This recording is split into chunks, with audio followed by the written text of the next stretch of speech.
യേശു മത്തായിയെ വിളിച്ചു വേർതിരിക്കുന്നു.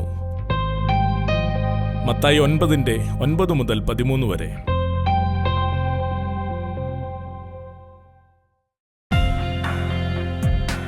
യേശു അവിടെ നിന്ന് പോകുമ്പോൾ മത്തായി എന്നു പേരുള്ള മനുഷ്യൻ ചുങ്കസ്ഥലത്ത് ഇരിക്കുന്നത് കണ്ടു. അവനോട് പറഞ്ഞു, എന്നെ അനുഗമിക്കുക. അവൻ എഴുന്നേറ്റ് അവനെ അനുഗമിച്ചു. യേശു വീട്ടിൽ ഭക്ഷണത്തിനിരിക്കുമ്പോൾ വളരെ ചുങ്കക്കാരും പാപികളും വന്നു യേശുവിനോടും അവന്റെ ശിഷ്യന്മാരോടും കൂടെ പന്തിയിൽ ഇരുന്നു. പരീശന്മാർ അത് കണ്ട് യേശുവിന്റെ ശിഷ്യന്മാരോട്, നിങ്ങളുടെ ഗുരു ചുങ്കക്കാരോടും പാപികളോടും കൂടെ ഭക്ഷിക്കുന്നത് എന്ത്? യേശു അത് കേട്ടപ്പോൾ ഇപ്രകാരം പറഞ്ഞു, ദീനക്കാർക്കല്ലാതെ സൗഖ്യമുള്ളവർക്ക് വൈദ്യനെ കൊണ്ട് ആവശ്യമില്ല. യാഗത്തിലല്ല കരുണയിലത്രേ ഞാൻ പ്രസാദിക്കുന്നു എന്നുള്ളത് എന്തെന്നു പോയി പഠിക്കുവിൻ.